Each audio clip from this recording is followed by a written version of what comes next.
तो दोस्तों, आज हम पॉलिटी की सीरीज़ को आगे बढ़ाते हैं। आज हमारा 17 क्वेश्चन है। क्वेश्चन नंबर 17 क्या कहता है? राज्य विधान परिषद की संरचना के संबंध में निम्नलिखित में से कौन सा कथन सही है। कल हमारी क्लास बीच में बंद हो जाने के कारण क्वेश्चन ये पूरा नहीं हो पाया था, तो आज हम इसको कंप्लीट करते हैं। तो राज्य की विधान परिषद की संरचना के बारे में बताना है। अधिकतम शक्ति विधानसभा की कुल शक्ति के 1/3 पर निश्चित है परिषद की, ठीक है। तो 1/3 पर बिल्कुल भी। तो कहने का मतलब ये है कि जो कुल विधान परिषद की सीट होगी ना, विधान परिषद में जो सीट होगी वो क्या होगा, उस राज्य की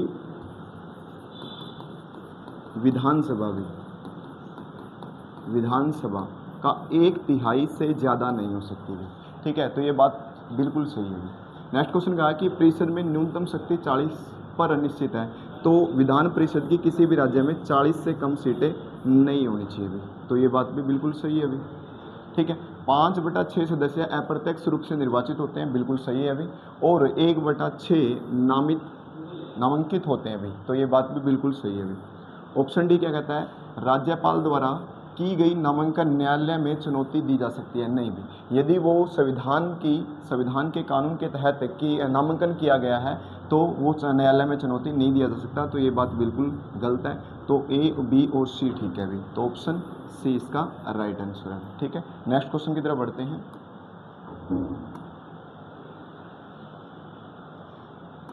क्वेश्चन नंबर 71 क्या कहता है? निम्नलिखित में से किस उच्च न्यायालय का क्षेत्राधिकार एक से अधिक राज्यों पर है भी?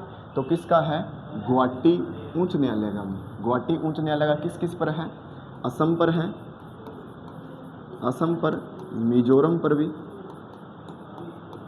नागालैंड,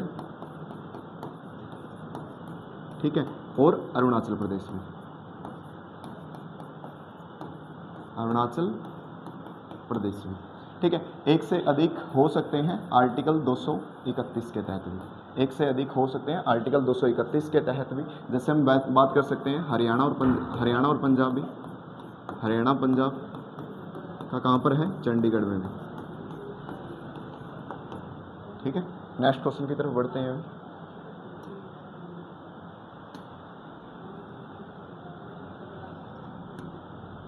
किस प्रधानमंत्री के कार्यकाल में भारतीय संविधान का चौथा संशोधन पारित हुआ था भी? तो चौथा संशोधन 1955 में पारित हुआ था भी, पंडित जवाहरलाल नेहरू के शासनकाल में भी। तो पंडित जवाहरलाल नेहरू के शासनकाल में कब हुआ था? 1955 में भी, ठीक है। इसमें क्या किया गया था? संपत्ति के अधिकार,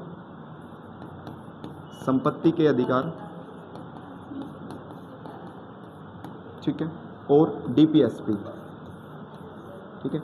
संपत्ति के अधिकार को कुछ कम किया गया था, संपत्ति के अधिकार से संबंधित जो कानून थे उसको कुछ कम किया गया था, और डीपीएसपी को मजबूत किया गया था। इसके तहत आर्टिकल 31(1) और 2 में क्या किया गया था अभी, ठीक है, चेंज करने का काम किया था अभी। नेक्स्ट क्वेश्चन की तरफ बढ़ते हैं।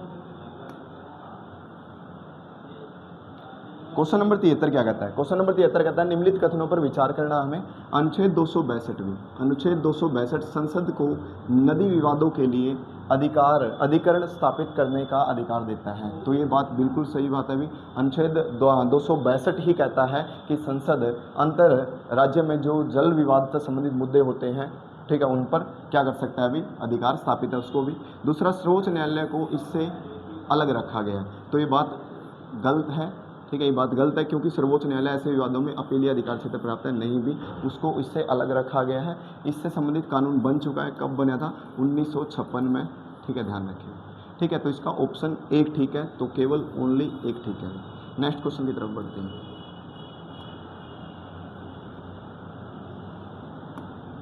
क्वेश्चन नंबर 74 क्या कहता है? ग्राम पंचायत के निर्वाचित प्रतिनिधियों का कार्यकाल कितना होता है? ठीक है, तो कितने साल का होता है मैं बता चुका हूँ उसके बारे में, तो 5 साल होता है, ठीक है। 5 साल का कार्यकाल होता है। किस आर्टिकल में वर्णन है, कोई पूछ ले तो? आर्टिकल 243 का ई में इसका वर्णन है, 243 के ई में वर्णन है, ठीक है। 5 साल का इनका कार्यकाल होता है अभी, 5 वर्ष का कार्यकाल। दूसरा क्या होता है अभी इसमें 1 साल में क्या होगी भी, 2 बार मीटिंग होगी, ठीक है। यदि पंचायत बीच में ही भंग कर दी जाती है, बीच में भंग कर दी जाती है, तो ध्यान रखना 6 महीने के अंदर चुनाव होने ज़रूरी है अभी। 6 महीने के अंदर चुनाव होने ज़रूरी है अभी। ठीक है, नेक्स्ट क्वेश्चन की तरफ बढ़ते हैं अभी। क्वेश्चन नंबर 75 क्या कहता है अभी? क्वेश्चन नंबर 75 कहता है निम्नलिखित में से किस आयोग ने केंद्र राज्य सहयोग को संस्थागत बनाने के लिए अंतर राज्य परिषद को स्थायी सचिवालय की स्थापना की सिफारिश करी है अभी? ठीक है, अंतर राज्य परिषद भी। तो अंतर राज्य परिषद आर्टिकल 263 को क्या किया गया है? आर्टिकल 263 में इसके अधिकार को ठीक है, अधिकारों से संबंधित भी, अधिकार से संबंधित। दूसरा भी क्या, अनुच्छेद 356 में राष्ट्रपति, ठीक है, राष्ट्रपति शासन, ठीक है, राष्ट्रपति शासन की कमियों को दूर करने के लिए भी। ठीक है, दूसरा भी जो क्षेत्रीय परिषद होती हैं उनके अधिकार क्षेत्र को बढ़ाने की बात की है। किस में कही है? सरकारीय आयोग में भी। कब किस में कही है? सरकारीय आयोग में। इसका गठन 1983 में किया गया था और इसने अपनी रिपोर्ट 1988 में सौंपी थी। ठीक है, ध्यान रखना भी। नेक्स्ट क्वेश्चन की तरफ बढ़ते हैं।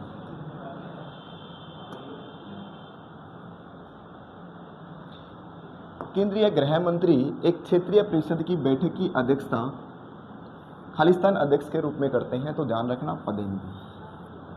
ठीक है, इसमें शामिल कौन होते हैं?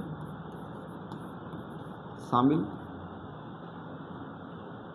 में जो भी राज्य आते हैं उनके मुख्यमंत्री प्लस राज्यपाल द्वारा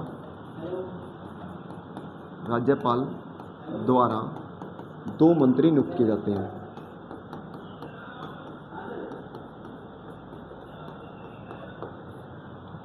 नियुक्त किए जाते हैं। नेक्स्ट क्वेश्चन की तरफ छोड़ दे दिया नाम ने पिछले का। ठीक है, नेक्स्ट क्वेश्चन नंबर 77 क्या कहता है अभी? उच्च न्यायालय भारतीय नागरिकों के अधिकार रक्षा करने में सर्वोच्च न्यायालय की तुलना में बेहतर स्थिति में है। बिल्कुल भी, हाई कोर्ट को सुप्रीम कोर्ट से ज़्यादा पावर होती है। ठीक है, दूसरा भी कारण, सर्वोच्च न्यायालय केवल मौलिक अधिकारों की रक्षा के लिए रिट जारी कर सकता है। बिल्कुल भी, तो ए और 2 दोनों सही है अभी। ए और 2 दोनों सत्य है और आर ए की सही व्याख्या है। थोड़ा इसके बारे में बता देता हूँ। रिट भी सुप्रीम कोर्ट आर्टिकल 32 के तहत भी और हाई कोर्ट आर्टिकल 226 के तहत रिट जारी करता है। सुप्रीम कोर्ट सिर्फ मौलिक अधिकारों से संबंधित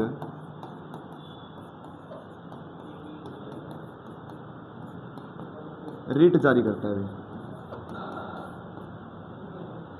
परंतु हाई कोर्ट आर्टिकल 226 के तहत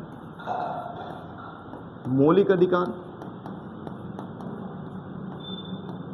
और कानूनी अधिकार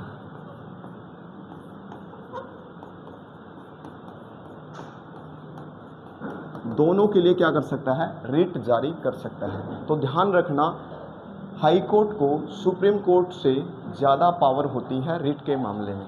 रिट 5 होती है जी, रिट 5 प्रकार की होती है। कौन कौन सी भी? परमादेश, बंदी प्रत्यक्षीकरण,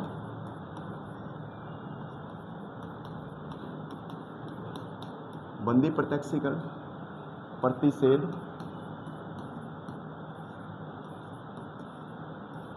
उत्प्रेक्षण और अधिकार प्रेक्षा भी।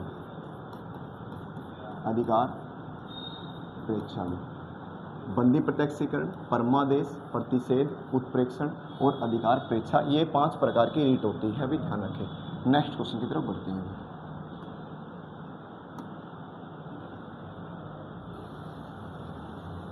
क्वेश्चन नंबर 78 क्या कहता है अभी? राज्य में मंत्री परिषद में मुख्यमंत्री सहित कुल मंत्रियों की संख्या उस राज्य की विधानसभा के कुल सदस्यों की संख्या के खालिस्तान से अधिक नहीं हो सकती। तो ध्यान रखें, कितने से अधिक नहीं हो सकती भी? 15% से। इसके लिए 91वां कॉन्स्टिट्यूशन अमेंडमेंट एक्ट 2003 में किया गया अभी, ठीक है, जिसमें किसी भी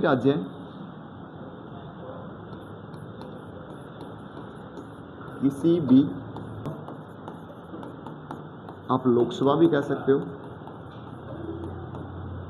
इनमें जितनी भी सीट है उसका 15% से ज़्यादा नहीं होनी चाहिए भी, और कम से कम भी डिसाइड कर रखी है 12 मंत्री भी, अपवाद भी है दिल्ली में 10 मंत्री हैं। लोकसभा हो या राज्य की विधानसभा हो, ध्यान रखना 91वां संविधान संशोधन 2003 सभी में लागू होता है।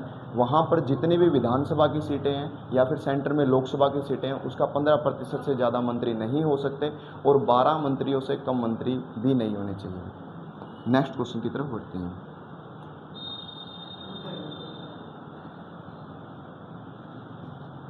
क्वेश्चन नंबर 79 क्या कहता है? निम्नलिखित कथनों पर विचार करना है।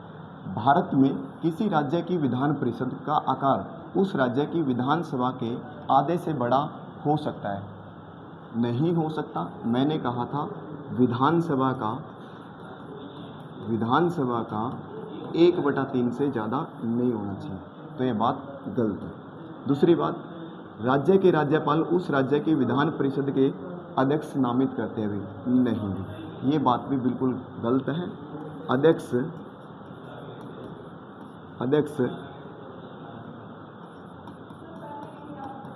परिषद के सदस्य द्वारा नियुक्त होता है भी,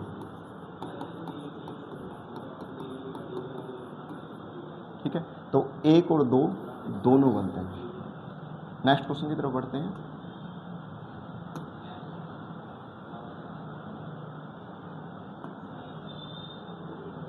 आज का लास्ट क्वेश्चन है, राज्यपाल और राज्य मंत्री परिषद के बीच कौन संपर्क सूत्र के रूप में कार्य करता है? ठीक है, नहीं, हम कह सकते हैं कि जो राज्य का राज्यपाल है, दूसरा मंत्री परिषद भी, इनके बीच की जो कड़ी होता है वो होता है मुख्यमंत्री भी। ये कहता है आर्टिकल 167 भी, ये कहता है आर्टिकल 167 भी, ठीक है। तो मुख्यमंत्री, ठीक है। तो आज के लिए इतना ही।